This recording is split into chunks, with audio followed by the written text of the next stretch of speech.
dengan PA kita malam hari ini. 2 Tesalonika pasal yang pertama ayat 3 hingga ayat yang ke-12. Begini bunyinya. Ucapan syukur dan doa.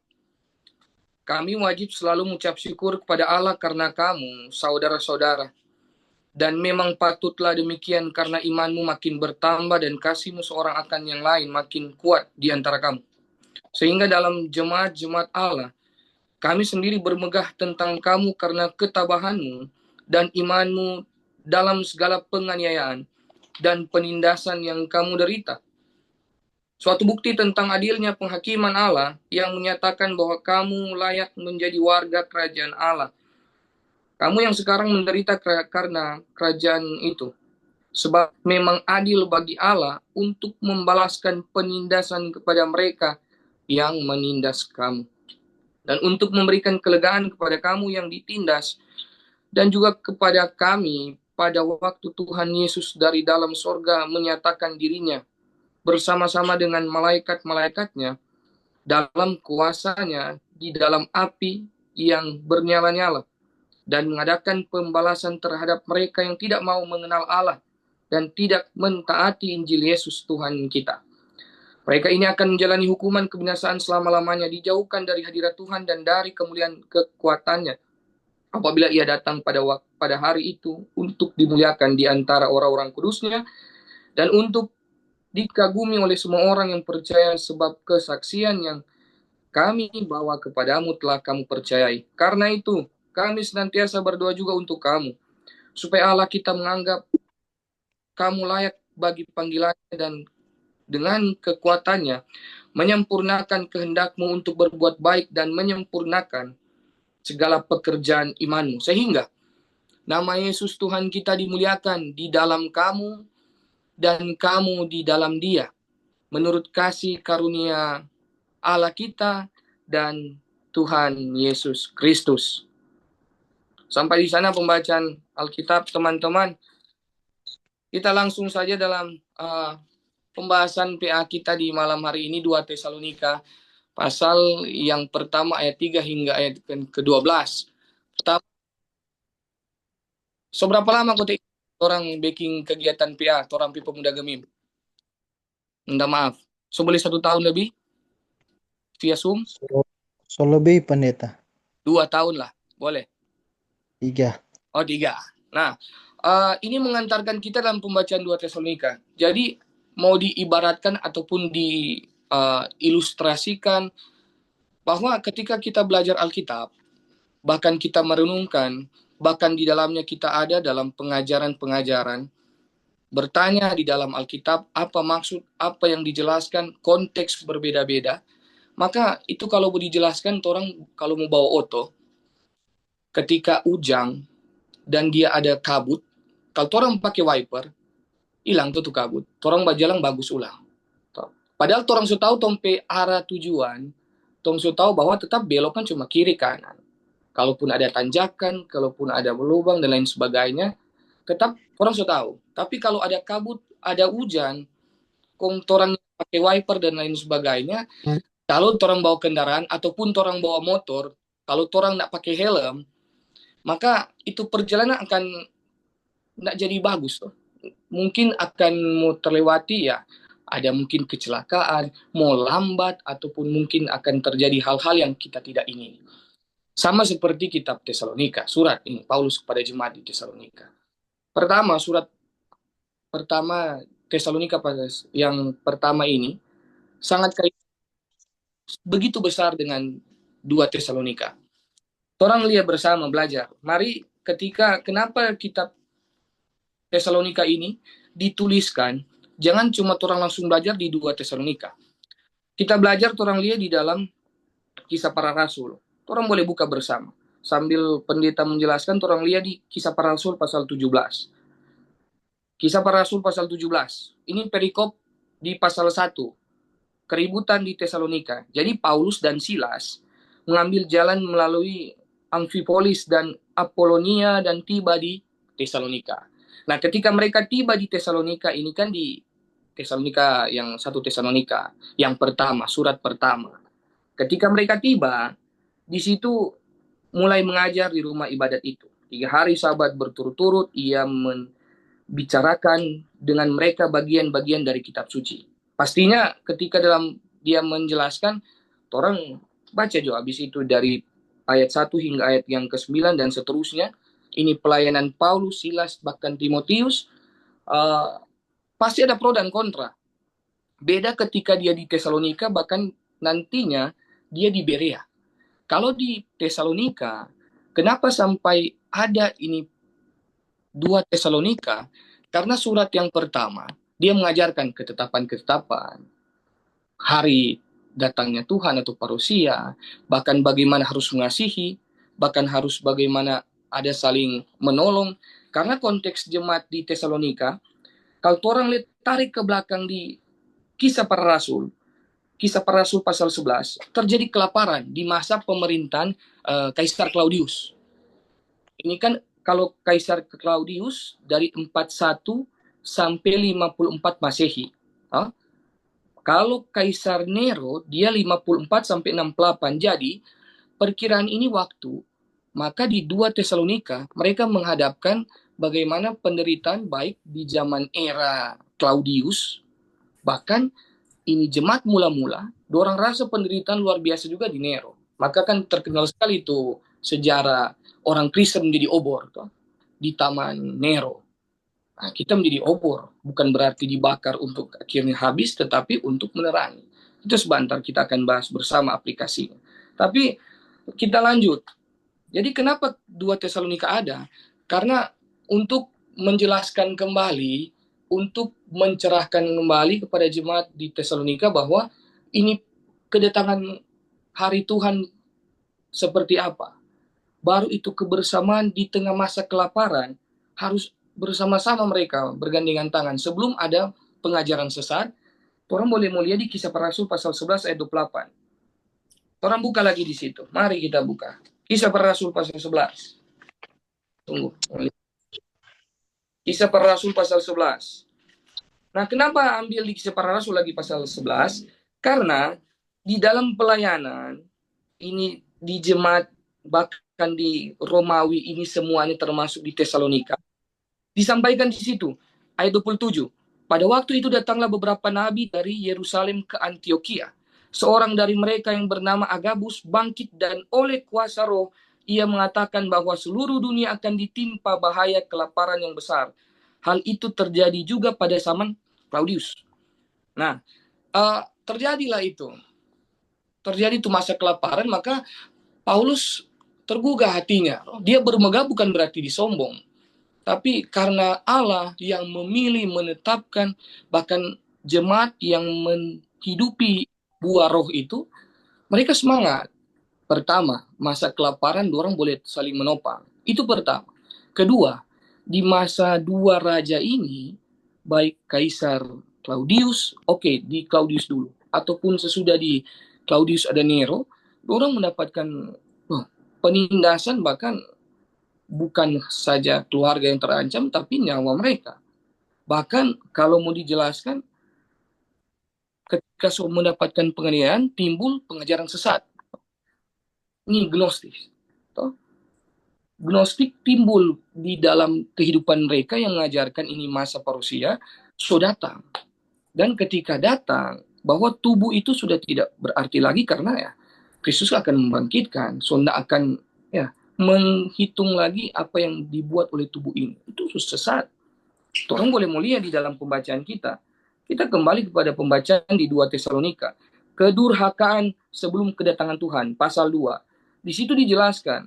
Maka ini pengajaran ini, kesesatan, bahkan pengajaran bagaimana juga tubuh itu tidak berarti, ini menjadi kesesatan yang so kompleks masalah.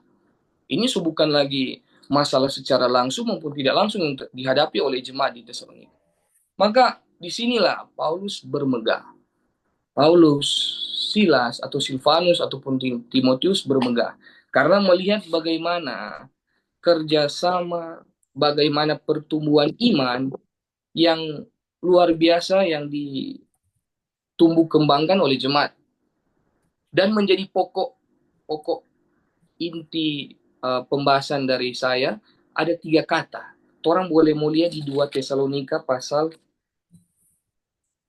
yang ketiga disampaikan di situ bahwa ada di dalam berdoa dan bekerja. Yang menjadi pokok pikiran di sini, teman-teman. Ternyata lewat nasihat mendatangkan didikan. Lewat didikan mendatangkan warisan iman. Ini kan berkelanjutan. Maka iman mereka semakin dewasa. Pokok pikiran pembahasan 2 Tesalonika pasal yang pertama ayat 3 hingga ke-12 dari nasihat menjadi sebuah didikan, akhirnya timbul warisan iman. Dan ini dikerjakan dengan kebersamaan. Nggak mungkin cuma sendiri. Nah, kembali kepada pembahasan orang tentang pengajaran sesat yang dialami oleh jemaat di Tesalonika. Di sini kan Paulus mencakup bahwa luar biasa ada ucapan syukur dan doa. Tetapi kalau orang mencermati di ayat 3, kami wajib selalu mengucap syukur kepada Allah karena kamu, saudara-saudara. Dan memang patutlah demikian. Patutlah bersyukur. Di sini bukan mau menjelaskan semuanya itu mengalami itu kebangunan iman ataupun mental spiritualitas yang baik. Tapi juga ada yang terkontaminasi, teman-teman. Nggak banyak, tapi ada yang terkontaminasi bagaimana ada dalam pengajaran sesat. Mereka mungkin akhirnya melepaskan kekristenan tuh, karena ini nyawa ini Tuhan.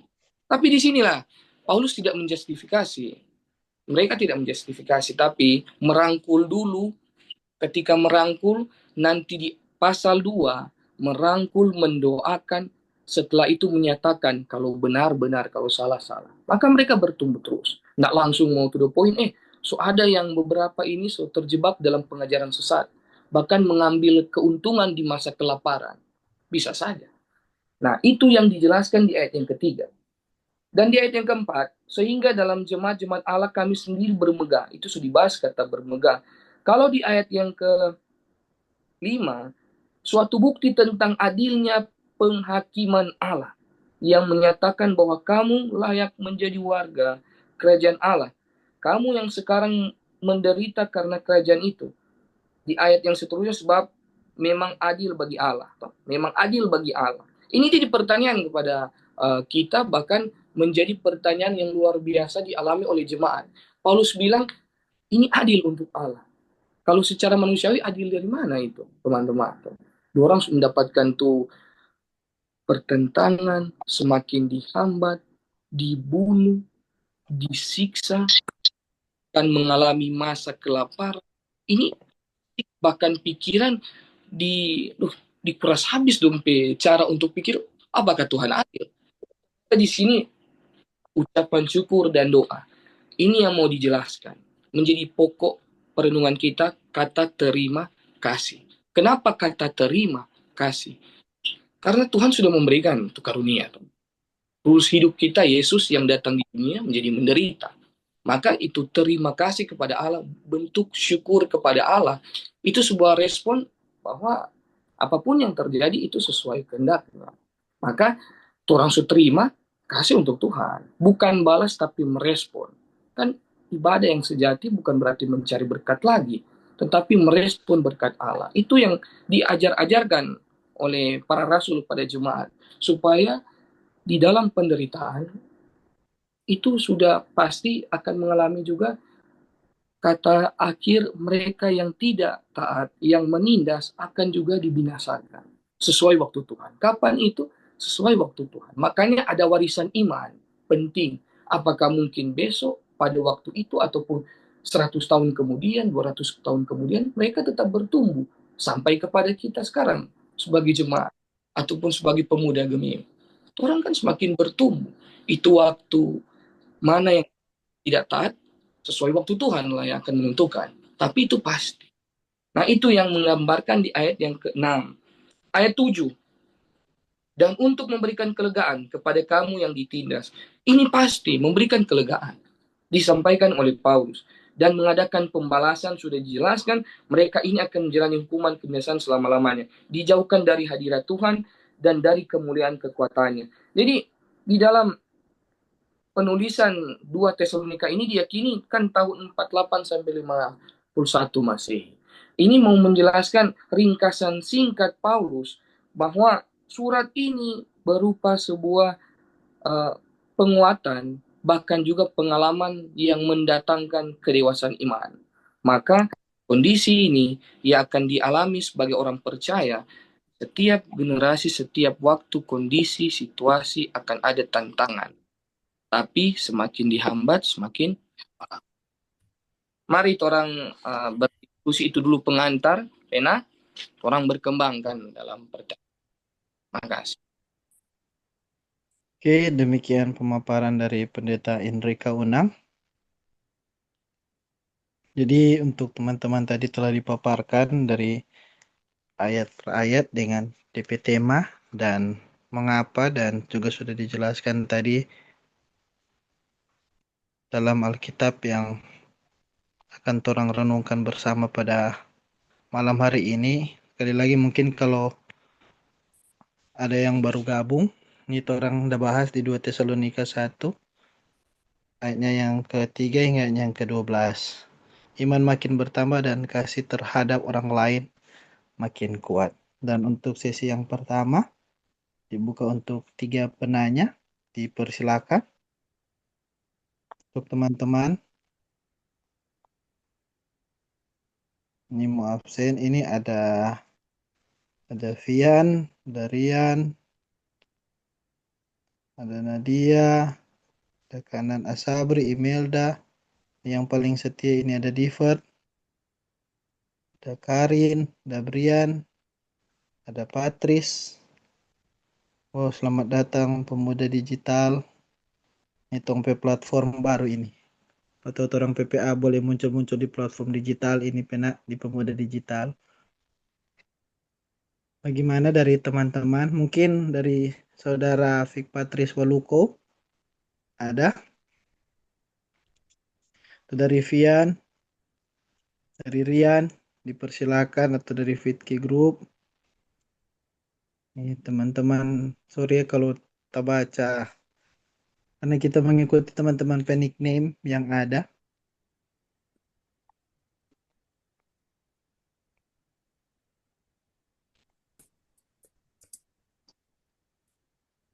Di mana teman-teman, apakah orang iman makin bertambah dan orang kasih terhadap orang lain lebih kuat, atau ada yang ingin didiskusikan tentang kata iman dan juga mungkin iman dan kasih?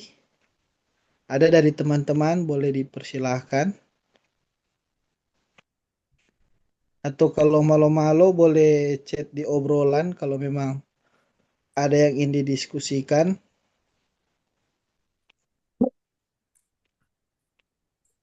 Apa nanti pena Karin bantu lian pena yang ada raise hand, atau ada yang raise hand, atau ada yang suka mau bertanya.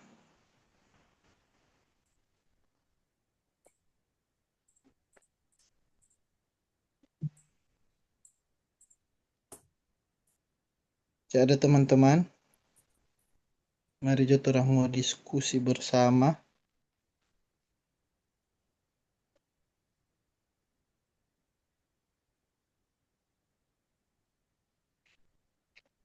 Teman-teman ada dari Brian, Patris ada. Yang realme siapa putih ini? Ada pertanyaan atau ada yang orang mau diskusi atau mau share tentang kehidupan atau tentang pelayanan di pemuda bagaimana? Ya, Apakah so ada? Apakah selama orang pelayanan ini apakah orang iman bertambah? Atau orang iman lebih kendor? Atau orang kasih jadi lebih kuat, atau malah sebaliknya orang dalam orang pelayanan? Apakah orang PKC ini justru so lebih hilang karena tuntutan pelayanan yang begitu tinggi, sedangkan orang mungkin waktu dalam kesibukan atau mau bergaul itu sudah terkuras hebat yang orang tuangkan dalam orang pelayanan selama 4 tahun ini. Sisa 1 tahun Dipersilakan. Oh, tak kira paradoks dah angkat tangan ini DP foto kotek kang. Bagaimana teman-teman? Adakah yang ingin bertanya? Mari teman-teman. Boleh raise hand atau kalau memang malu boleh chat di obrolan.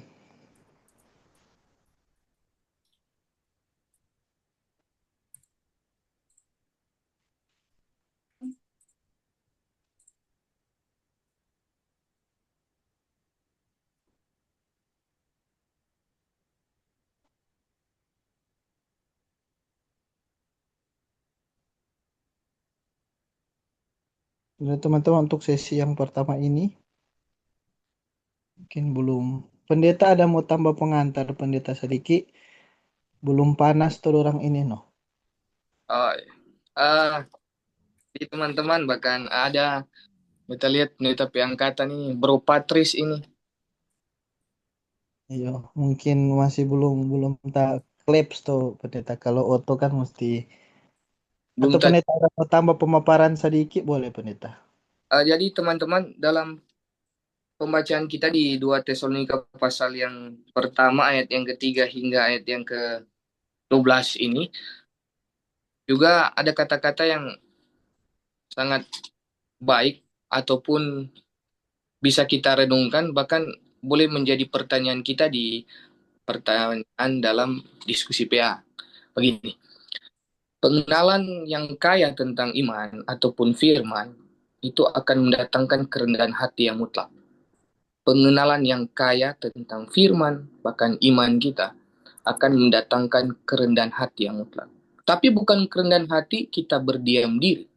Bisa kita ekspresikan lewat kita mengajar dengan benar di dalam ibadah, kita menyanyi dengan teratur dalam peribadatan, kita berdoa sesuai apa yang dikehendaki Tuhan, bukan dengan formoi dan lain sebagainya. Bahkan kita melayani Tuhan lewat khotbah, bukan sabda diri, tapi memang sesuai konteks Alkitab. Dan untuk menegur bukan hanya jemaat, tapi kita. Itu akan ada dalam kerendahan hati. Apalagi ketika kekayaan iman, pengenalan akan firman ini, pasti akan mengalami pertobatan yang benar. Itu orang boleh diskusikan bersama. Kan sudah dibahas tadi, ada mungkin kita menyanyi ataupun berdoa dan lain sebagainya. Itu juga kan bentuk ucapan syukur dan doa kepada Allah. Kan ini Paulus bersama rekan-rekannya kan disampaikan ucapan syukur dan doa dari Paulus, Silvanus, dan Timotius. Ucapan syukur dan doa berarti sukacita melebihi kata sukaria. Itu pasti. Berarti ini dalam pergumulan tantangan, bahkan meninggalkan zona nyaman. Tadi disentil sedikit oleh Pena. Memang di zaman sekarang pergumulan pemuda kita ataupun pemuda Gemim, fasilitas, literatur, dan lain sebagainya semakin canggih dan mewah, bahkan kita boleh belajar. Tapi waktu dan kesediaan apakah kita mau untuk semakin bertumbuh? Nah, itu penting sekali. Mari teman-teman. Itu Supen. Oke, jadi mungkin pendeta mau pengantar sedikit. Menurut pendeta ini apa peran iman dan kasih dalam menghadapi penganiayaan dan penindasan tadi seperti yang tertulis di Alkitab di Apa? Tesalonika. Peran iman dan kasih dalam menghadapi penganiayaan dan penindasan. Jadi kalau menurut saya pribadi, peran iman dalam menghadapi penganiayaan dan penderitaan. Ternyata pengenalan baik tentang firman itu dibutuhkan sekali. Karena orang pakai konteks 2 Tesalonika. Dorang cuma beberapa hari ataupun sebulan ataupun dalam jangka waktu yang pendek diajar oleh Paulus bahkan mendapatkan pengajaran tentang Kristus yang adalah juru selamat. Kenapa mereka boleh bertumbuh? Di samping kalau mau bilang dorang pe hati, pikiran dan dorang pe keadaan, ini bukan di taraf dorang ada plus, bukan cuma di taraf dorang nol ini, so men ini, so menderita di dunia, mau bahaya tuh dompe nyawa, bahkan juga mengalami kelaparan. Ternyata kenapa bertumbuh? mereka mengalami bagaimana kekayaan iman, pengenalan. Dorang so tahu tuh ajaran, dorang mengetahui, dan ada kerjasama tuh penting di tengah keluarga. Karena waktu dalam surat di jemaat di Tesalonika, keluarga itu pengaruh sekali. Pengaruh sekali dalam pertumbuhan iman. Bahkan ketika keluarga menopang, ada dalam ketaatan kesetiaan, pribadi kan yang akan menunjang, lebih update iman. Karena mengenal baik firman. Maka setiap penderitaan, ini disampaikan tuh, mereka bersuka cita, bahkan mereka yakin bahwa akan ada pembalasan dari Tuhan. Kalau mau dikaitkan dengan pertanyaan ini iman dan kasih kalau untuk kita, kembali lagi. Apakah dia kenal benar siapa Tuhannya? Itu saja. Kalau dia kenal benar, dia akan jalani hidup ini pasti ya dengan sukacita. Sekalipun ini pergumulan penderitaan akan berakhir. Sampai orang tutup mata akan ada penderitaan pergumulan. Begitu, Pen. Oke, siap pendeta. Pendeta dari pendeta pemaparan tadi kalau yang kita sedikit tangkah, sedikit banyak tangkah dan ketika orang ada penderitaan apalagi orang sebagai persus Kang atau sebagai komisi dalam pelayanan seringkali pendeta banyak yang tapi komisi bilang nang kok begini. Apa dang apa dang adil dang ini penderitaan yang Tuhan kasih potor misalnya orang korbankan waktu, orang korbankan orang pe misalnya orang pe pemberian diri mar masih ada aja orang pe pemuda dang yang nyendak syukuri dang apalagi mungkin lain tuh so anggap orang itu rupa rasa soda sayap tuh yang di muka sini padahal orang pe penderitaan yang pengorbanan itu so banyak nah maksudnya apa DP apakah orang rasa dang DP makna keadilan dari Tuhan bagi orang yang sebagai orang percaya yang mengalami penderitaan dalam pelayanan lah misalnya pendeta bukan contoh sih mas realita lah dalam kehidupan apalagi orang pemuda mungkin banyak yang so rasa korbankan waktu orang so korbankan orang pe semua mar tetap penderitaan itu selalu melekat dengan orang dang kong selalu kadang mungkin orang merasa itu nyanda adil dang kepa Tuhan selalu dang nyanda adil dang for orang karena Tuhan selalu kasih penderitaan for orang. Bagaimana itu pendeta untuk penguatan? Terima kasih. Terima kasih, Pen. Memang jadi realita. Bukan cuma untuk pelayanan di pemuda, Pelsus, tapi juga untuk orang sebagai hamba Tuhan. Bahkan kita sebagai pelayan umum, teman-teman yang bukan pendeta, bukan penatua, diaken, orang pelayan umum. Baik di tengah keluarga maupun di tengah aktivitas, tapi ini khususkan dulu di tengah orang kepelayanan. Memang jawab pikir secara manusiawi kan, Tuhan, kita so baking ini semampu kita. Kita nak cari nama. So baking, cari ramuan terbaik untuk pelayanan, baking kegiatan, atau lain sebagainya. DP mau baking supaya minta maaf, kualitas kuantitas penting dalam pelayanan.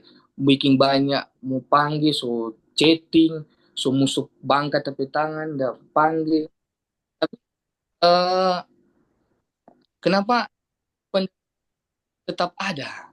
Bahkan tidak sebanding dia ketika orang tetap taat setia. Kalau menurut orang kan namanya dalam ujian, kalau orang dalam ujian, pasti kalau orang berhasil, orang akan next level, toh. Akan ada di tahap baru. Kalaupun dalam ujian, misalnya ujian dalam pelayanan, orang terus diberikan bukan hambatan, diberikan tantangan, berarti orang akan memiliki kedewasaan iman yang berkali lipat lagi untuk ada dalam tantangan pelayanan yang ada. Misalnya begini, kalau secara manusiawi mungkin lelah, ataupun apalagi di tahun pelayanan, mungkin orang sudah bersama. Kalau sudah di tahun pelayanan ketiga, DPAP, susihangkang air itu.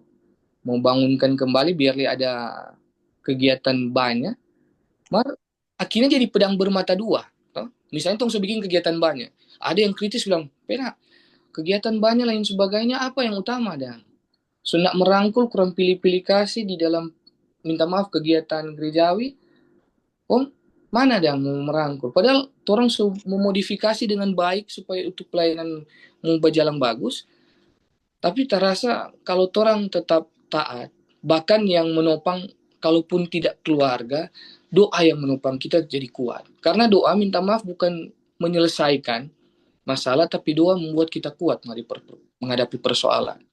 Tetap ada tuh persoalan, mampu kutik bajalang, nak rasa boleh kutik mau bajalang di pelayanan.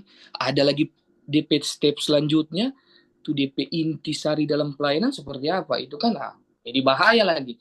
Ketika so berlimpah tuh kemegahan yang kita miliki, akan menjadi sombong rohani, itu bahaya. Itu kan Paulus sampaikan tuh, ini bermegah, tapi dia nak menjadi sombong. Dia nak bilang, oh ini di era Paulus, Tesalonika jadi maju. Di era Timotius dan lain sebagainya, enggak. Bahkan dalam pelayanan tuh, jadi rekan bukan jadi bawahan, penting. Paulus selalu dia bilang tuh rekan sepelayanan. Dia bilang tuh di bawah umur pak dia bilang tuh yang dia lebih tua, ada yang lebih muda, kok mau pakai istilah, oh ini pelayan muda ini, oh ini senior, sekalipun mereka saling menghargai. Tapi itu kebersamaan, bahkan supaya orang boleh mau naik step, ternyata mesti hadapi. Kalau hadapi dengan benar, pasti Tuhan akan memberkati. Mungkin seperti itu, Ben.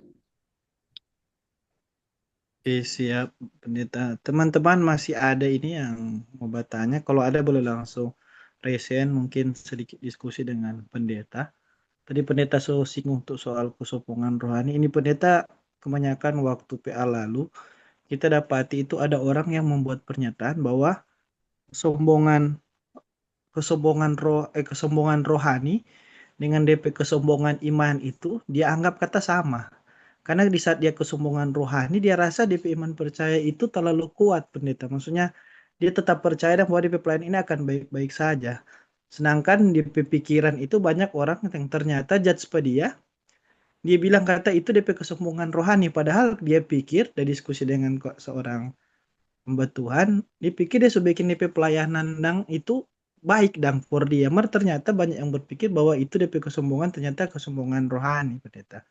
Itu nanti Pendeta tahan dulu, nanti tanggapi sebentar. Ini ada Penak Raja, so mungkin semulai kita pancing.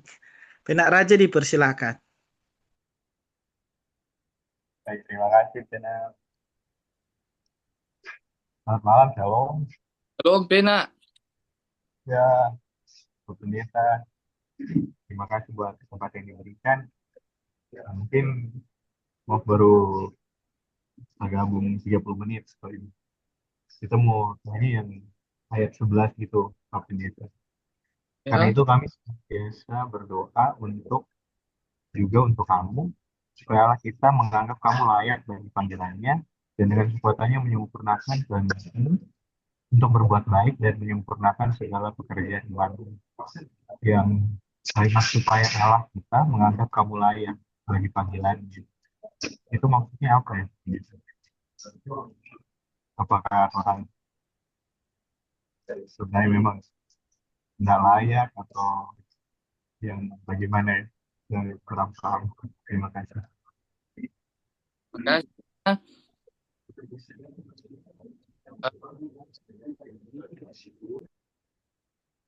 Kak Jul, Pena Jul. Atau mau langsung? Ada Vic Patris, ada tambahan satu kali mau jawab tiga atau nanti habis ini? Oh, langsung jawab Jo, Pendeta dipersilakan. Oh ya, terima kasih, Pena Pena Raja ya. Dari mana aku ini Pena? Minta maaf. Dari JPI, Pendeta.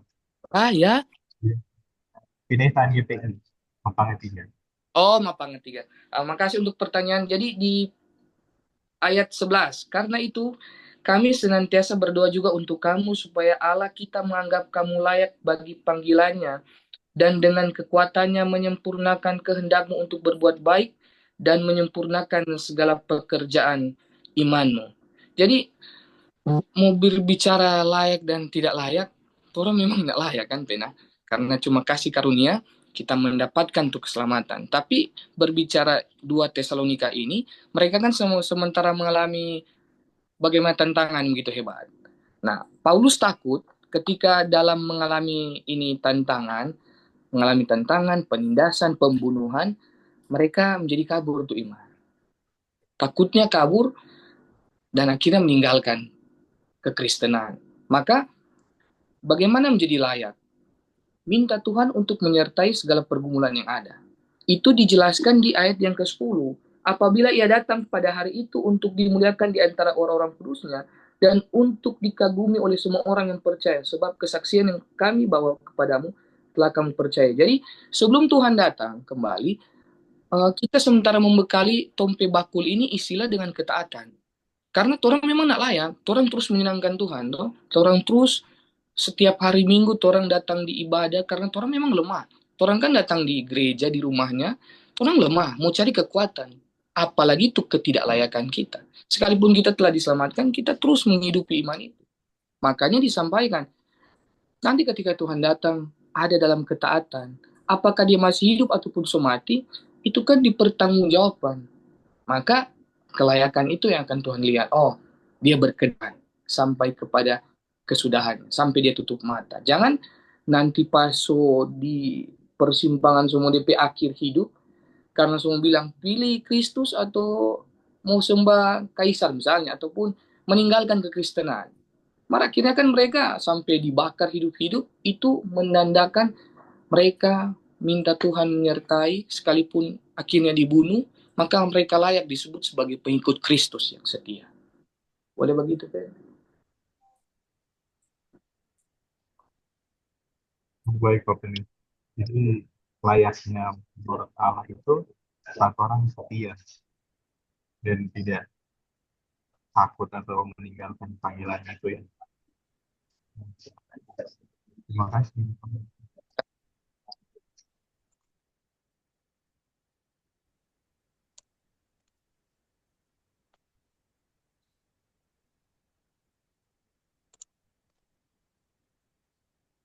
Oke, pendeta. Mana penak raja ini sudah dapat lihat. Aman, penak raja rupa belum puas no atau masih ada yang mau didis atau nanti hold dulu di sesi berikut. Penak raja pemuga kok rupa belum puas no, udah dengar atau? Sudah pernah. Oh, oke. Tuh. Jadi makasih banyak penak raja. Ini pendeta orang lanjut. Ini dari message. Ah, Dari ada DP tulisan begini dari Pemuda Digital. Shalom Pendeta Indri. Izin bertanya, jika kasih dan keadilan Allah sempurna, mengapa ia tetap memutuskan membinasakan, ayatnya yang ke-9. Mereka yang tidak mengenal Allah dan tidak taat Injil, padahal sebagian dari mereka mungkin tidak pernah punya kesempatan mengenal Injil secara nyata. Ini pertanyaan dari Pena Aksel Abdillah. Dipersilakan. makasih banyak. Orang Pena Axel di Bethlehem. Salam Pena ya. Jadi pertanyaan, mereka ini akan menjalani hukuman kebinasaan selama-lamanya, dijauhkan dari hadirat Tuhan dan dari kemuliaan kekuatannya. Eh, di sini mau menjelaskan waktu dan ketetapan Allah itu mutlak. Dia memberikan kita waktu ada dalam pengenalan, bahkan secara langsung maupun tidak langsung. Nah, mungkin ada orang yang tidak akan mengenal Allah. Siapa dia, bahkan siapa yang disembah, bahkan apa karyanya. Sepanjang hidup kita pasti akan ada bagaimana pengenalan. Kurang dari bagaimana penerimaan, apakah mau menerima ataupun tidak. Sekelas saja pun, orang lihat tuh bagaimana ini penjahat sebelah kiri kanan dalam penyalipan. Dia mengenal kurang di detik-detik terakhir. Akhirnya dipercaya. Apakah tidak ada waktu selama dia hidup? Jadi, apakah orang-orang yang lain mungkin tidak mendapatkan pengenalan? Tetap ada secara langsung maupun tidak langsung, tetap akan ada. Karena Allah itu maha kuasa. Jadi, kita secara manusiawi cuma dua pemahaman. Orang masuk akal, tidak masuk akal. Kalau Allah itu melampaui akal kita, dia akan membuat semuanya itu, apakah mengena secara pribadi lewat tatapan, visual kita, pendengaran, kejadian yang terjadi, pasti akan ada. Karena kan disampaikan, itu mah kuasa. Tidak ada orang yang tidak akan mendapat kesempatan untuk mengenal karya keselamatan. Kasih. Boleh? Dapat diingat?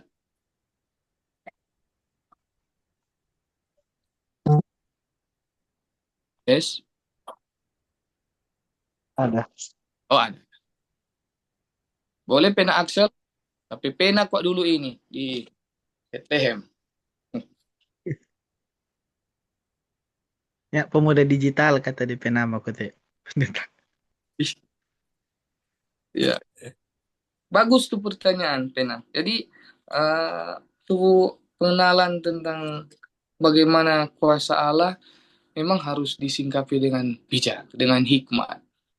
Bahkan tuh kesempatan memang diberikan luar biasa oleh Tuhan untuk kita memaknai, menghayati, bahkan cara untuk mencintai Allah itu seperti apa. Jadi waktu diberikan dengan luar biasa. Kasih pena. Oke, masih ada teman-teman. Kalau belum pendeta jawab Jo yang tadi, Sto, yang tapi ending tadi. Eh, Kesombong iman dengan kesombongan rohani. em, Makasih Pen. Berbicara tentang kesombongan rohani dan akhirnya ini kan jadi eh, bukan masalah. Ada kan dijelaskan ada yang nih oknum, salah satu oknum DP kesombongan rohani menurutnya itu akan menambah kebeриmanannya. Begitu, Pen? Bahkan untuk orang-orang di sekitarnya dia menunjukkan DP kesombongan rohani, sebenarnya itu dengan maksudnya untuk menyampaikan dia ini tahu tentang firman. Begitu, Pen? Untuk Iya, orang-orang.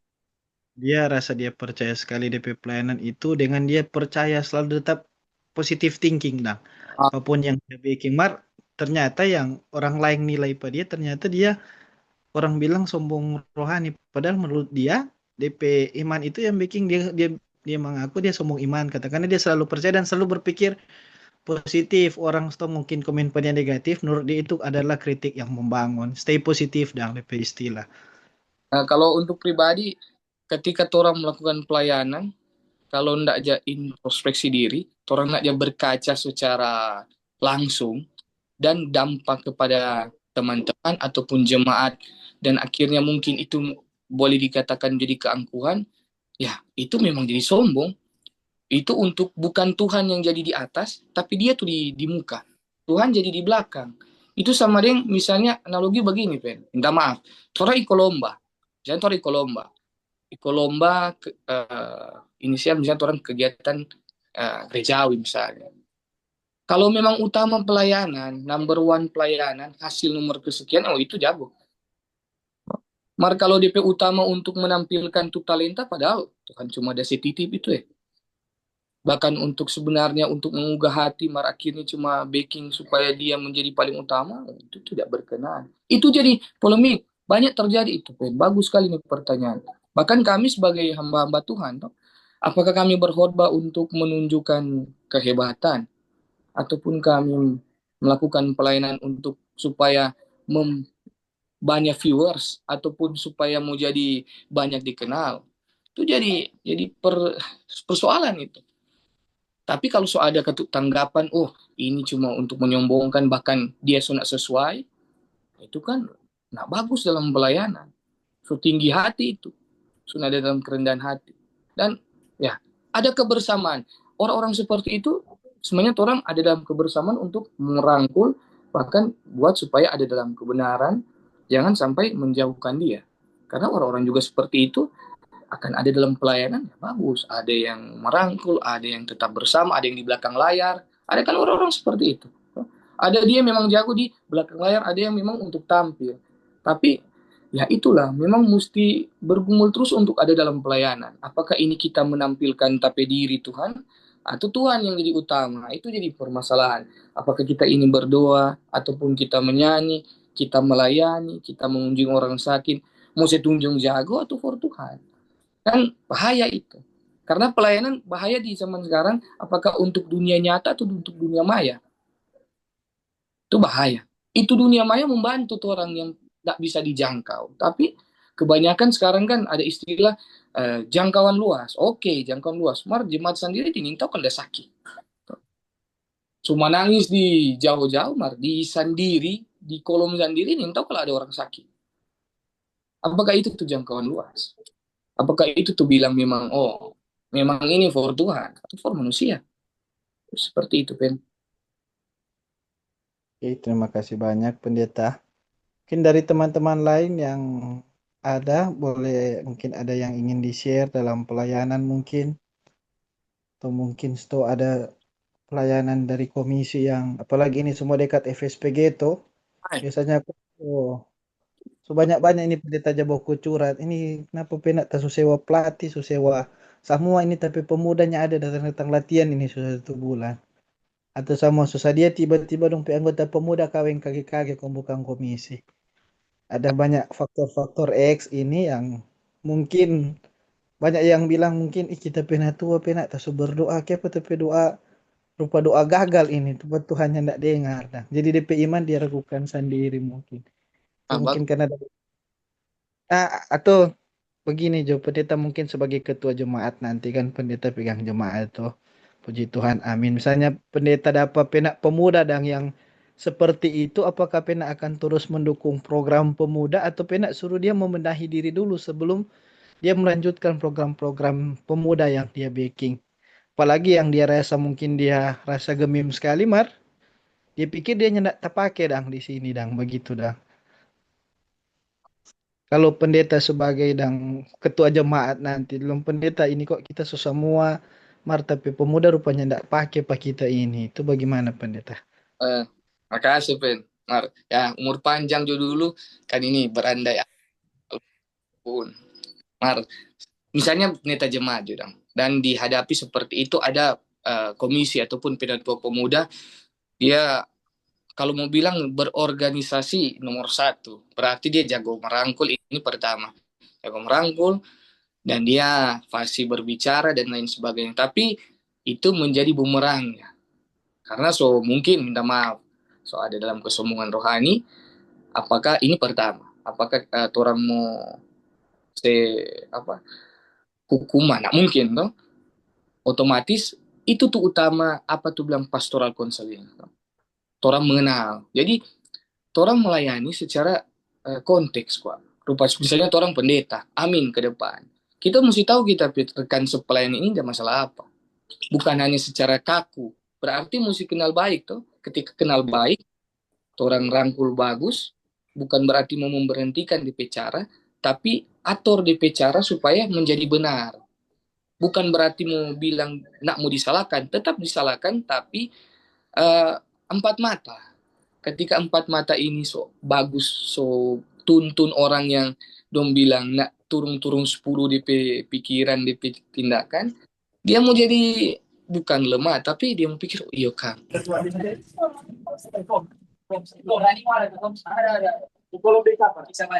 Lah ya. Nah, kalaupun ada misalnya contoh juga rupa tadi penak bilang, duh, Neta, kita su berdoa, kita su belajar, marupa ndak ada ini kebangunan ataupun dorang pe pendalaman tentang firman ataupun dorang pe kemauan untuk belajar bahkan untuk datang ibadah tetap di bawah minim, berarti itu tuh tantangan. Berarti cari cara, bahkan dia kan tidak sendiri, dia kan ada teman-teman komisi. Apa guna ada komisi pemuda? Nah, cuma kalau dia cuma penatua sendiri, oh setengah mati. Jadi ketika yang mungkin minta maaf secara organisasi yang dia baru mau naik-naik, perkuat itu di perekan sepelayanan. Panggil sama-sama, bahkan yakinkan pani penatua misalnya, penak Tuhan udah kasih talenta lain. Tapi berdoa itu semua orang besar kuasa. Yang penting dia berdoa dengan benar. Nggak mau bilang dia mesti berubah-ubah di kata-kata, mau baking-baking tuh bicara, nggak mungkin, nggak usah. Tapi Tuhan akan bangun tuh bagaimana kebersamaan iman itu sambil juga tetap jangan sampai putus asa. Itu jadi persoalan yang baru memulai dengan ada tuh so di atas DP pengalaman. Nah itu tuh bahaya. Bukan cuma for pendeta di tengah rekan pelayan penatua lain atau pak pendeta, itu tuh bahaya itu DP cara. Tapi bukan berarti mau bikin malu satu kali, tapi rangkul lah. Karena orang pe penangkapan beda-beda. Dia te cara organisasi bagus begitu, orang rangkul dengan ya empat mata. Mesti tahu DP masalah apa dulu. Kalau mau bilang itu sebentar for FSPG dan lain sebagainya itu kurang berkembang kalau ada waktu. Makasih Pena. Ini tali rupa so panas.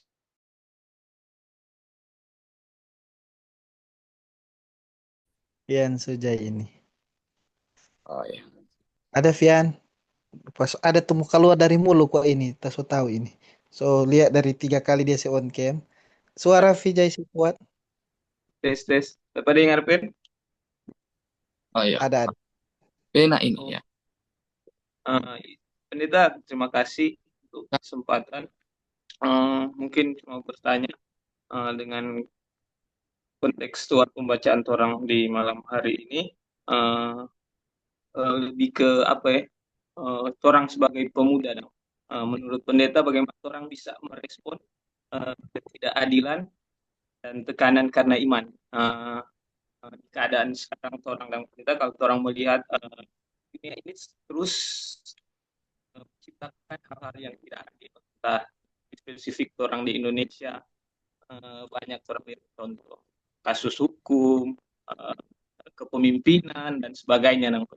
Bagaimana orang merespon eh, dengan tekanan-tekanan iman. Contoh kalau orang berbeda nih, orang pejemaat, ketika orang melihat orang pejemaat itu di gereja orangnya ada dapat pengajaran, dapat pertumbuhan iman, orang kritis tentang hal itu, orang menyampaikan hal-hal seperti itu, orang malahan dimusuhi. Kalau masih muda, masih terlalu tahu tentang pengajaran atau tentang pertumbuhan iman begitu. Terkadang orang dicap sebagai sok rohani ngana, bikin juga nggak begitu.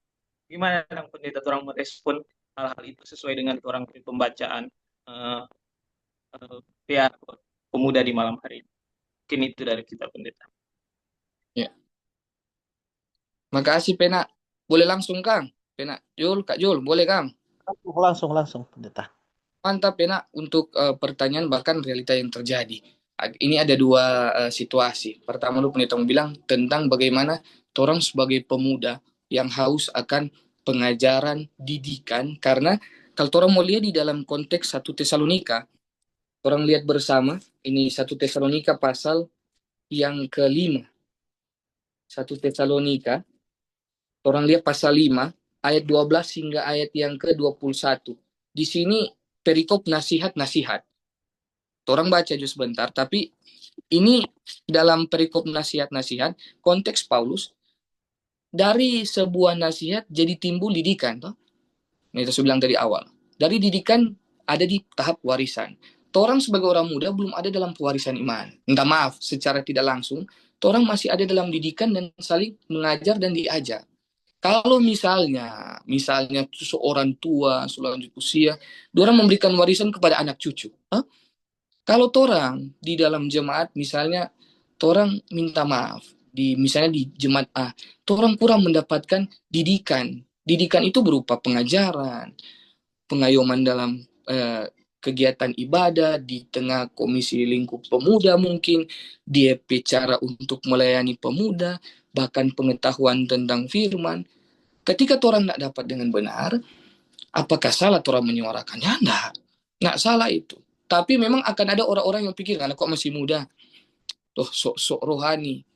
Dan orang bukan kata orang mau backing dan mau banding-bandingkan, misalnya minta maaf pendeta, di jemaat sana dia begini, DP pemuda, dong cara beribadah, begini, begitu. Itu sebenarnya kehausan pengetahuan. Ketika orang minta maaf itu juga pukulan untuk kami para hamba-hamba Tuhan harus dilengkapi dengan benar. Mau melayani, ini bipra, ini pergilah jadikanlah semua bangsa murid, ini memuridkan. Loh, luar biasa tuh tantangan. Anak-anak mau begini, remaja mau begini, pemuda mau begini, komibu kombapa lansia mau begini. Jadi itu kerjasama yang baik. Penatua diaken pendeta mesti berjalan sama-sama. Jangan dong bilang tak tinggal jauh. Terus bantar mau berkembang, no? Oh, so terlalu minta maaf, monoton dan lain sebagainya. Bukan berarti diutamakan orang pe style ataupun orang pe wajah. Tapi Tuhan mau juga ada bagaimana orang jangan sampai ketinggalan zaman. Orang melayani di zaman ini beda dengan 30-40 tahun lalu. Orang melayani di konteks anak-anak di zaman ini DP cara mesti orang mesti belajar. Intinya belajar firman, pengenalan dengan benar tentang firman. Dan menyangkut pautkan, ini persoalan yang terjadi. Orang tahu, orang kapal ini sementara ada dalam badai yang begitu hebat. Tapi satu hal yang orang mesti ingat teman-teman, dari hal negatif, orang boleh belajar menjadi hal yang positif. Dari hal negatif pun yang terjadi, tapi kita tetap mencintai gereja kita. Semua orang saling melengkapi. Kalaupun misalnya ada hal-hal yang terjadi, itu mungkin akan membuat kita semakin kuat. Sekalipun itu ketidakadilan ataupun penak subas tadi, ada hal-hal yang terjadi, hukum dan lain sebagainya, itu menguatkan kita, generasi garda terdepan masa kini gereja. Bukan generasi ke depan, orang garda terdepan. Kalau orang tidak kuat secara, misalnya secara pengajaran, orang tidak ada ke dalam kebersamaan, orang tidak ada kelas seperti ini PA. Jadi apa tompe pemuda ke depan? Nak menggunakan ini waktu untuk ada dalam kegiatan-kegiatan, bahkan orang sharing bersama, ada kegiatan LKPG dan lain sebagainya. Bahkan orang berdiskusi sesama jemaat, sesama komisi, kalaupun minta maaf ada akhirnya perus belado kok anak-anak dan sebagainya ya. Orang tantangan itu dalam pelayanan itu penderitaan secara tidak langsung yang bikin orang kuat dan berdoa pada Tuhan. Nah, mungkin orang menjatuhkan. Kalaupun itu terjadi hal yang negatif, belajar positif ke depan, orang boleh seperti itu. Ngajarkan juga orang sebagai pendeta, orang boleh kok. Makanya kalau tidak mampu, jangan sampai berjalan. Usahakan tahan diri. Begitu, Stupen, boleh?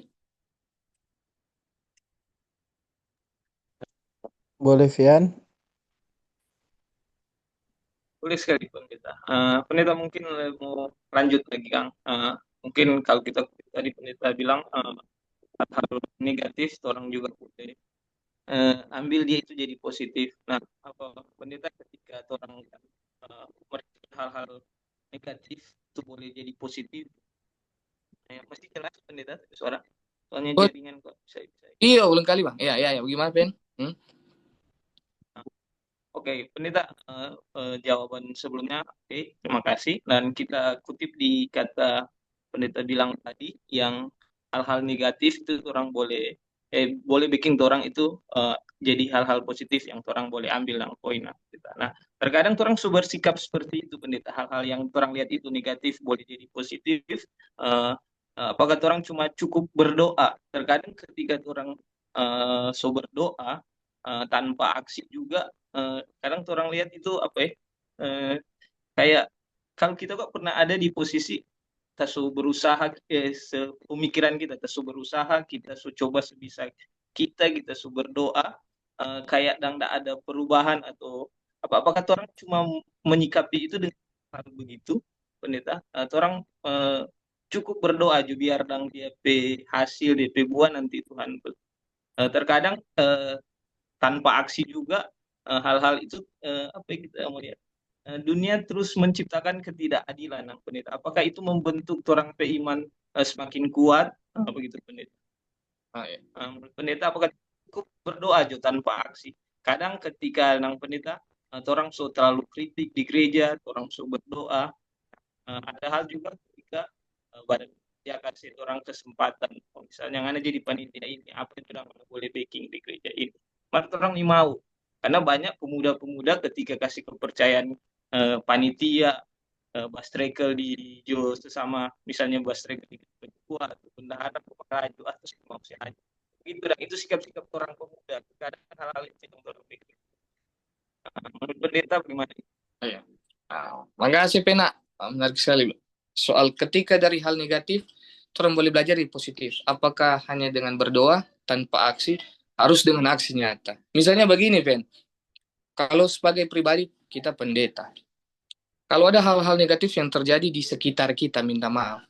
Paling utama yang akan kita buat positif, kita pelingkup yang ada di sekitar kita. Kita pe keluarga, bahkan di tengah kita pe jemaat.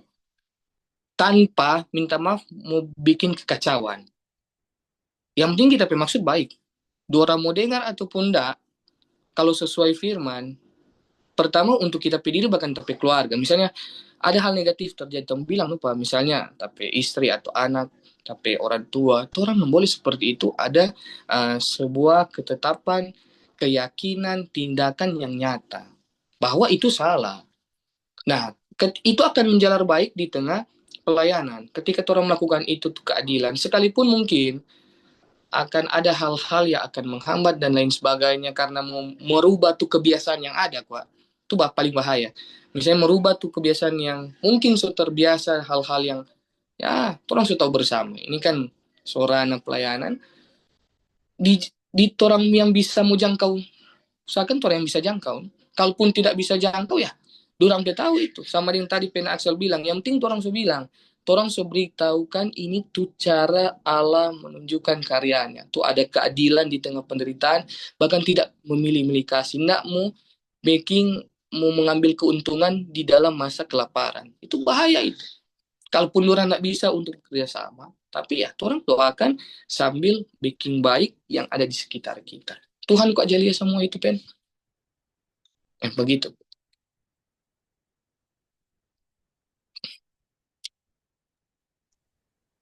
Oke, bagaimana Fian? Masih ada satu leh? Kasih. Kasih pendeta, itu ada pertanyaan di chat. Orang Ya. lanjut di chat. Ini pendeta ada dari Lev dengan dari Rino. Ini kita akan bacakan untuk kita semua yang mendengar suara pada malam hari ini. Untuk yang pertama dari Lev, Shalom. Izin bertanya, secara khusus yang ada di ayat 4, apakah penderitaan selalu merupakan bukti kebenaran atau kebaikan iman seseorang? Dan bagaimana kita membedakan antara penderitaan karena iman dengan penderitaan akibat kesalahan pribadi atau sosial? Dan pertanyaan kedua, Shalom, izin bertanya, dalam konteks berjemaat masa kini yang penuh dengan gumul dan derita, bagaimana mewujudkan secara nyata bermegah dalam penderitaan? Sedangkan sementara kita harus mengucap syukur. Apa harusnya peran aktif kita sebagai jemaat dan apa peran aktif kita sebagai pelayan Tuhan? Terima kasih. Jadi pendeta terserah mau jawab yang atas atau bawah dulu, dipersilakan. Enak tuh yang pertama dulu, kita boleh langsung bilang. Apa kok dia bilang? Terus yang pertama, yang pertanyaan. Yang pertama ini bukti kebenaran atau kebaikan iman seseorang. Penderitaan selalu merupakan bukti kebenaran atau kebaikan iman seseorang. Kong DP beda pendeta, penderitaan karena iman dan penderitaan akibat kesalahan pribadi atau sosial. Ya, makasih untuk pertanyaan dari apa yang ya di ayat ataupun pembacaan 2 Tesalonika pasal 1 ayat yang keempat kah dibahas di situ, sehingga dalam jemaat-jemaat Allah kami sendiri bermegah tentang kamu karena ketabahanmu dan imanmu dalam segala penganiayaan dan penindasan yang kamu derita. Jadi apa beda penderitaan yang dialami untuk supaya kita naik kelas ataupun penderitaan yang kita alami karena kelakuan ataupun tindakan kita? Itu pasti berbeda dan kita sudah pasti bisa melihat itu. Pertama, kalau dalam konteks jemaat, orang berjemaat, bagaimana cara membedakan penderitaan itu? Contoh, soal waktu. Ada penderitaan yang kita buat-buat. Waktu beribadah, penderitaan yang kita buat-buat seperti contoh, datang tidak sesuai dengan waktu yang ada. Satu itu. Bahkan ketika dalam peribadatan, orang tidak melakukan tuh kegiatan ibadah yang sebenar-benarnya. Tidak ada dalam kegiatan yang benar-benar memuji Allah, tapi hanya memuji diri sendiri. Semaunya. Selesai itu tidak menghidupi ibadah. Itu penderitaan yang orang bikin akhirnya dapat itu.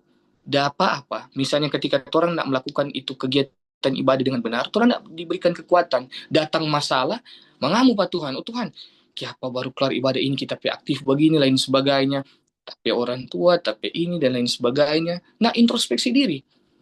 Karena ketaatan saja yang kecil tidak bisa dipegang, apalagi untuk ke hal-hal yang lebih besar lagi Tuhan akan berikan. Pasti tidak. Tuhan akan memberikan taraf bagaimana naik kelasnya Anda untuk mendapatkan keberimanan itu. Mungkin akan ada dalam pengenalan yang baik. Ada yang dibuat-buat. Itu cuma soal waktu, apalagi untuk cara. Baru waktu, cara kita hidup, bahkan cara kita melayani Tuhan. Apakah setiap waktu atau cuma ketika dalam keadaan susah, baru cari. Ini konteks Tesalonika, dari mereka mengenal sebelum mendapatkan penganiayaan sampai dalam penderitaan. Karena kan sebelum Paulus di Berea, Dia kan ada di Tesalonika, orang masih aman-aman. Toh, baik Yahudi, orang Yunani maupun kekaisaran Romawi, orang masih aman-aman. Nah, ini aman-aman ini ketika Paulus datang dalam peribadatan, toh, orang ada dalam peribadatan, orang mengaku ini diperhadapkan dulu. Kalau kita mengaku dia timbang-timbang, berarti kita mau dikucilkan, mau dibunuh. Nah, di situ tuh penderitaan yang akan dipilih. Apakah memang betul-betul menderita dengan Kristus, kalau dia iko, mendapatkan untuk penganiayaan penderitaan yang dari Allah. Maka kalau dia tidak iko, sudah mendapatkan tuh bagaimana ketidakadilan di dalam masa kelaparan itu. Mungkin mereka kalang kabut karena takut Tuhan, tidak percaya, tidak ada dalam kebersamaan. Di waktu itu kan semua mengalami, bukan cuma kekristenan, orang pun yang tidak percaya, bahkan yang akhirnya berdiam diri, karena di pasal 3 dan seterusnya di Tesalonika pasal 2, 2 Tesalonika ini digambarkan ada yang berdiam diri. Itu tuh cari-cari sendiri itu penderitaan. Jadi pengenalan yang baik, bahkan kalau tidak taruh Kristus di paling utama, DP penderitaan itu dia yang akan buat sendiri. Sekalipun memang mau bedakan, pasti orang bisa bedakan. Dari hati kita, orang bisa alami. Orang bisa rasakan, oh ini Tuhan pekarya. Ini kotek karena, karena kotek kita taat, kita cepat-cepat bertobat. Ada kan seperti itu ketika Roh Kudus yang memakai kita untuk berubah. Ketika ada permasalahan, Roh Kudus tegur orang, salah kote itu. Coba kok menghadapi begini, ataupun coba kok lebih taat, lebih sabar. Nah, akan seperti itu.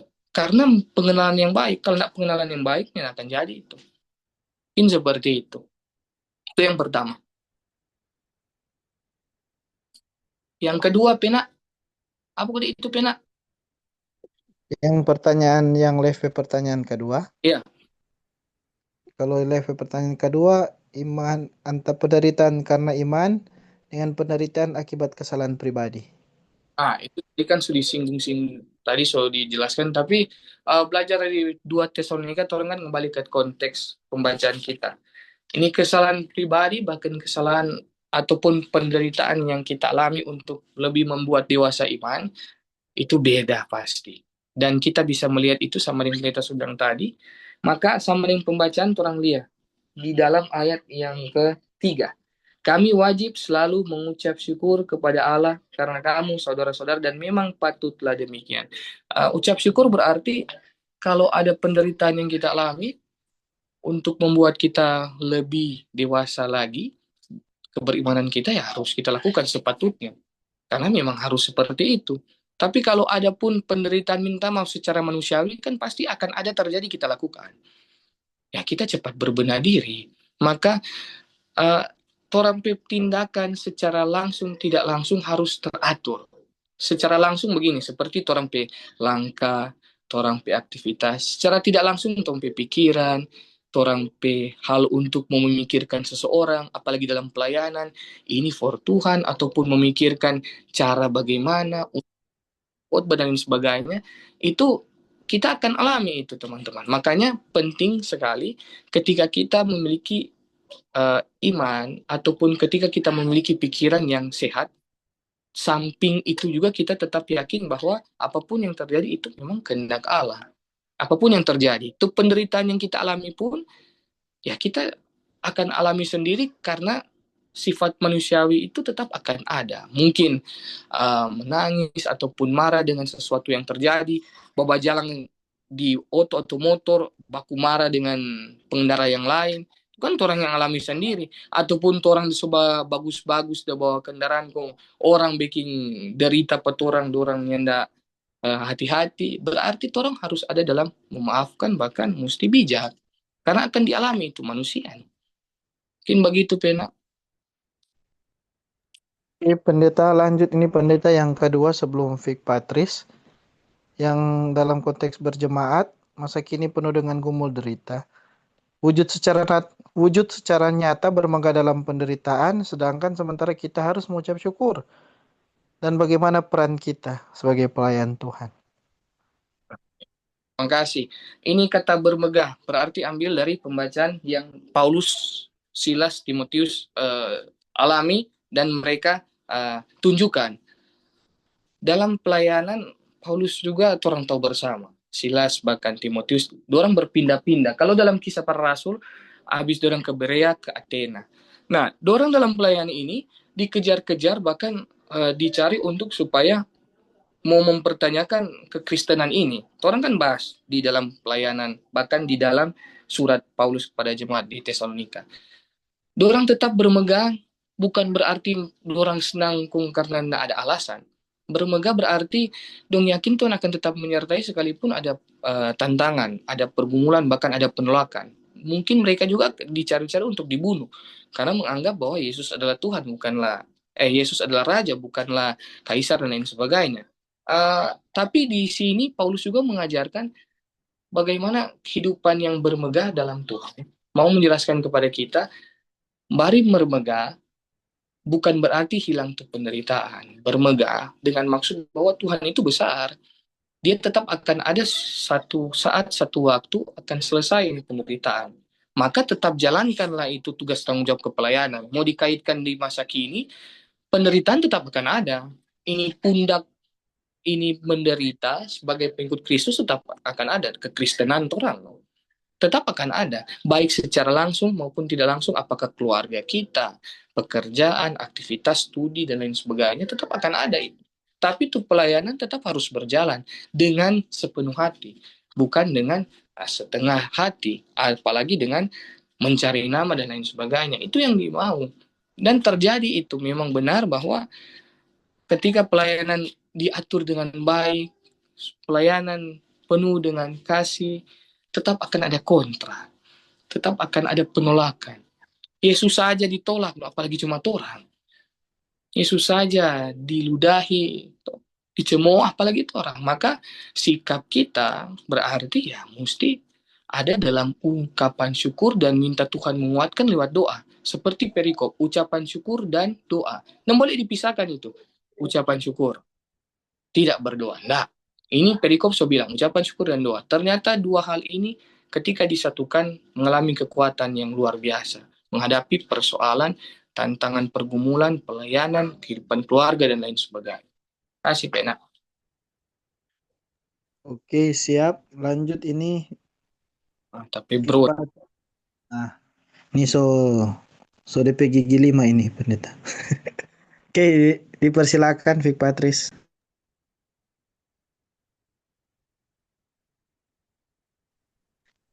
Dapat dengar pendeta? belum loh. Tes. Vic mic-nya dapat dengar, nanti habis Vic Cek, Patris paradoks. Cek. Ya, Ada. Ada ya? Sudah. Oke, shalom Aman. pendeta, shalom. Om. Ya, puji Tuhan. Pemaparan dan jawaban-jawaban yang luar biasa dari kita. Mungkin kita lebih ke menanggapi ya. Dari tadi jawaban-jawaban yang diberikan luar biasa. Pokoknya jadi cuma mungkin sekedar menanggapi. Mungkin Brikusto ini terapi angkatan ini paradoks yang mau katanya. Iya. Mungkin kita lebih ke tanggapan terhadap pertanyaan yang disampaikan oleh Lin tadi. Kait apa? Maka penderitaan selalu merupakan kebenaran atau kebaikan iman seseorang. Jadi memang ini satu pertanyaan yang cukup penting. Dan pertanyaan ini muncul sebagai salah satu ini reaksi ya dari keadaan kekristenan sekarang yang terlihat seperti ada dalam keadaan yang nyaman. Pastikan ini. Tapi kalau orang sebenarnya mau kembali ke Alkitab, menjadi Kristen itu pasti. Kalau saya pribadi, ya, jauh dari firman Tuhan. Sekian lama kita belajar Islam, itu pasti akan ada yang berbeda. Nah, Yesus sendiri sudah kali-kali dia saja datang ke dunia ini dengan segala kebaikan yang dia lakukan, dia aja menderita gitu. Apalagi orang kan. Artinya Yesus itu dia buruknya apa? Salahnya apa di masyarakat? Seorang Yesus Kristus. Dia itu sempurna loh. Dia berbuat baik terus. Dia berbuat baik.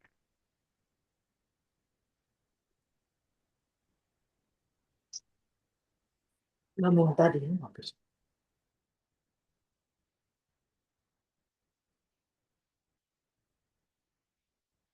Baik. Tapi mulutnya berbicara kebenaran. Dia benci. Sehingga dia pun mati begitu sadisnya oleh karena kebenaran yang dia sampaikan. Kalau orang baca di Injil Yohanes itu jelas-jelas dia ini sehingga dia harus jadi korban. Nah, ketika orang menjadi Kristen, teman-teman, jangan pernah berpikir orang ini menjadi Kristen dengan pola pikir yang tersusupi paham-paham teologi kemakmuran. Bahwasanya kalau jadi Kristen itu pasti diberkati, diberkati dalam arti ya kaya, sehat, eh, pangkat dipromosikan dan seterusnya dan itu banyak saksi. Dan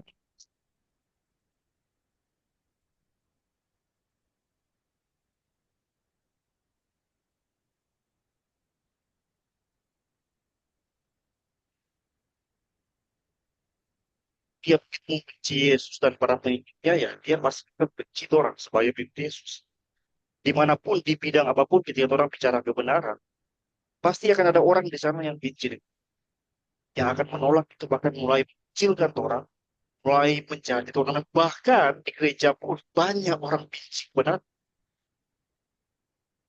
kita harus lihat bahwa kita pernah dikatakan menderita dalam kebenaran karena menyampaikan kebenaran, bukan menderita karena bikin dosa.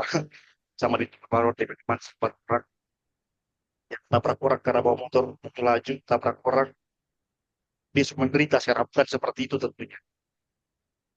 Tapi karena dia ingin memperjuangkan kebenaran firman Tuhan yang eh, kemudian itu ditolak dengan dalih-dalih seperti yang berbagai macam sebenarnya hanya menunjukkan takutnya orang-orang ini kehilangan posisi seperti bagaimana Yesus ketika menyampaikan kebenaran tanpa ada maksud mau menjatuhkan para pemimpin-pemimpin yang ini orang tersinggung sendiri karena wah Yesus itu banyak saingan dia banyak baik dia banyak banyak orang suka dia gitu karena kebenaran yang disampaikan. Sebenarnya ada orang benci dengan kebenaran. Nah, teman-teman, begitu pun orang ketika orang jadi Kristen orang diajak untuk jangan berteknologi dengan kejahatan di bidang apapun ya, apa di bidang kedokteran, di bidang pendidikan, bahkan di gereja terus nyatakan sehingga ya penderitaan ada tapi orang bukan mencintai penderitaan itu mencari penderitaan orang hanya ikut Yesus. Menderita itu adalah efek yang pasti terjadi, ada penolakan ada kebulan di sana, tapi yang harus orang ingat bahwa bagi orang hidup adalah Kristus sama dia lagi kan ketika orang telah hidup banyak ini apa kasih pendeta. Makasih banyak, Bro Fik Patrick Walukow. Luar biasa. Yang benar, penderitaan konsekuen ketika mengikut Kristus. Memang pikul salib sampai kepada kesudahannya. Itu memang harus kita imani dan amini. Imani, amini bahwa ya, kita akan menderita selalu. Sekalipun hal-hal yang kita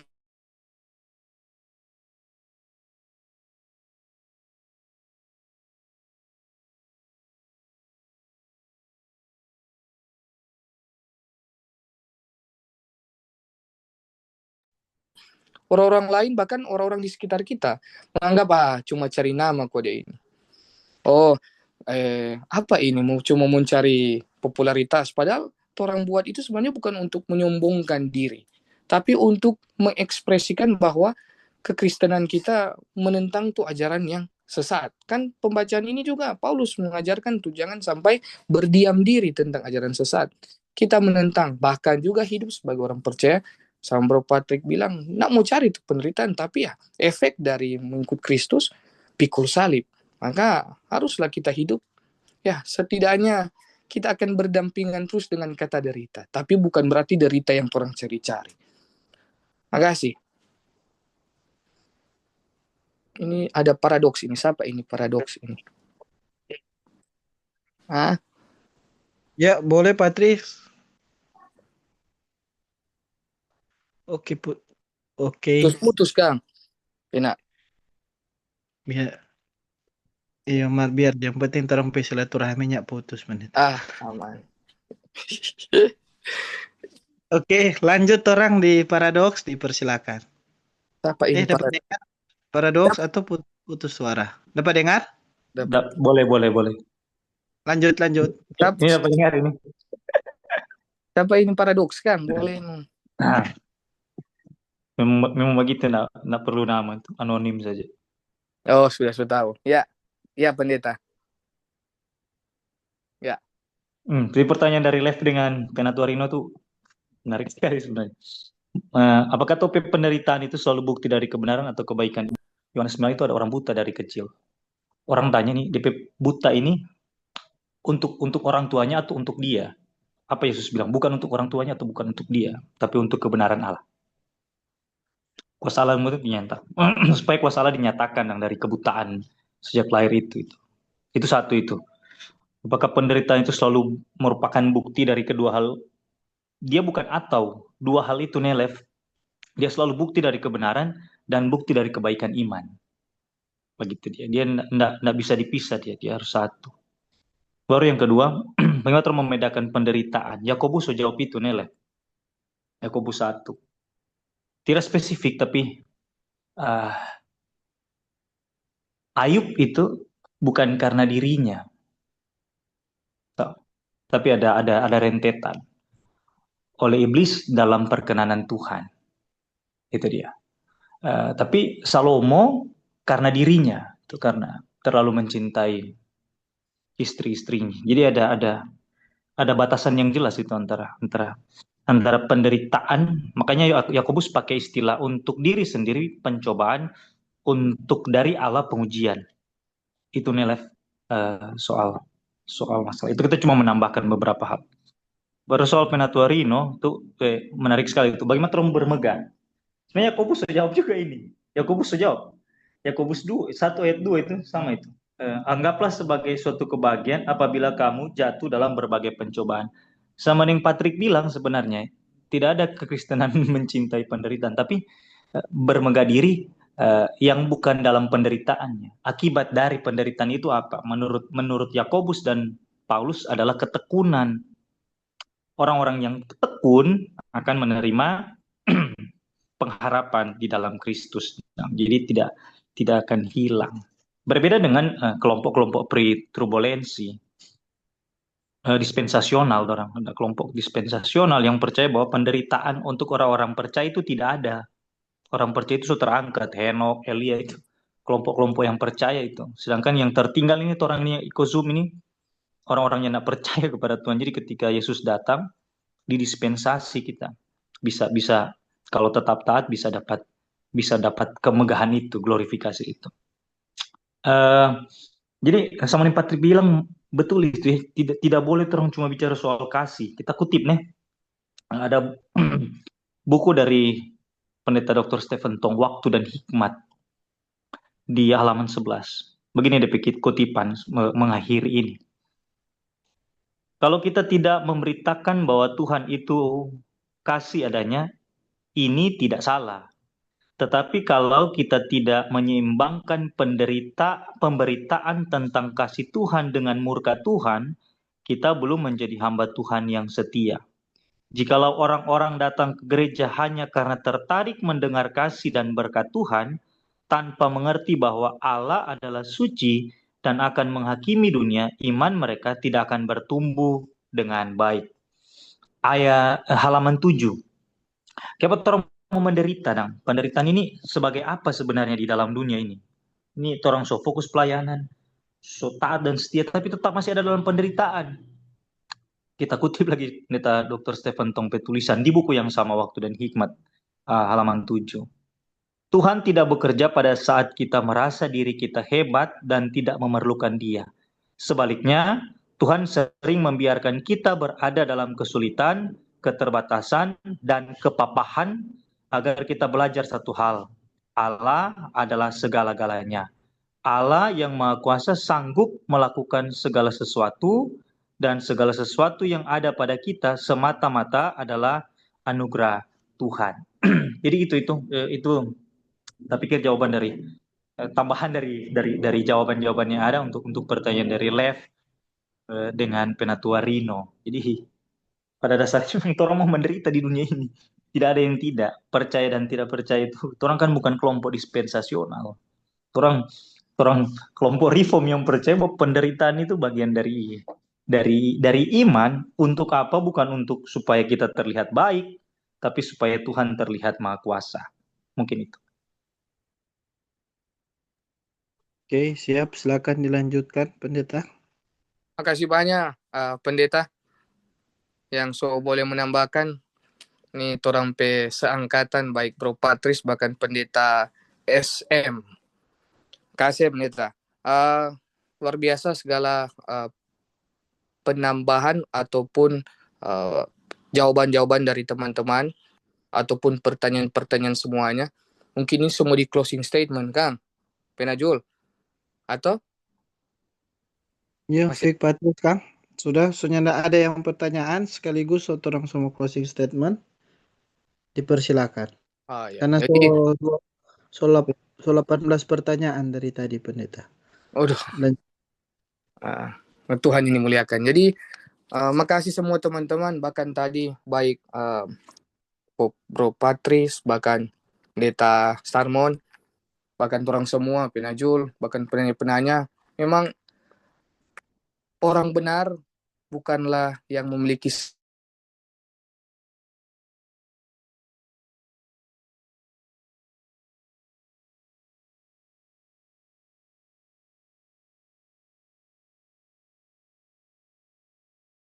cari.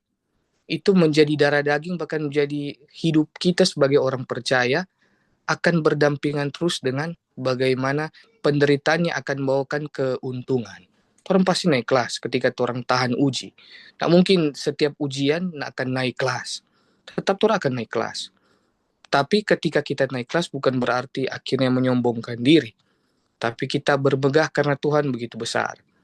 Semangat teman-teman untuk dalam pelayanan, baik komisi, teman-teman penatua tadi Dalia, bahkan teman-teman pendeta, bahkan semua kita yakin berjalan bersama dengan Tuhan. Dia akan menuntun, bahkan menjaga kita, sekalipun akan ada kerikil, bahkan batu besar, sementara kita hadapi. Terima kasih.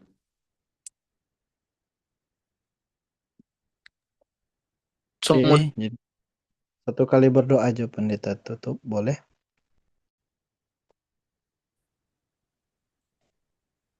Dapat dengar Pendeta? Ya. Ini guys, tapi signal tak kancing atau dapat dengar Pendeta? Dapat, aman. Boleh sekaligus Pendeta tutup dengan doa orang PPA yang sangat luar biasa pada malam hari ini. Terima kasih banyak semua. Mari orang berdoa yang akan dipimpin oleh Pendeta Indri Kaunang. Mari berdoa. Tuhan Yesus Gembala kami yang baik, yang terus menjaga bahkan setia dengan kami. Semua yang kami lakukan untuk hormat kemuliaan nama Tuhan. Kami belajar bahkan diajar bersama.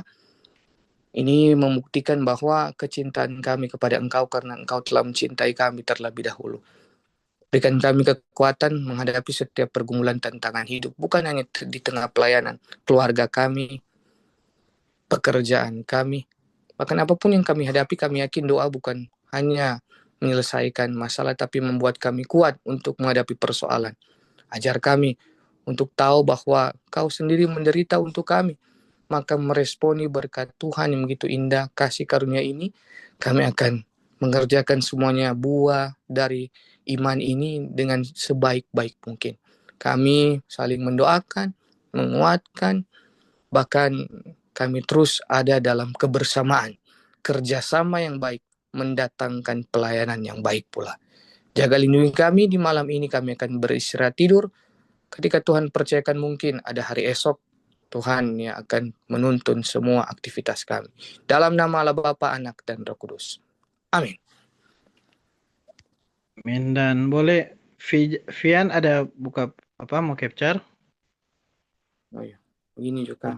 Bagi Jadi teman-teman yang berkerinduan untuk on cam boleh on cam dengan gaya Iya. masing-masing, guys. Nanti akan diarahkan oleh Saudara Fian Sujai Fix tuh boleh. Iya, Jangan nanti kita putus-putus. Pena. atau Fik. Jangan fix. Nanti kita.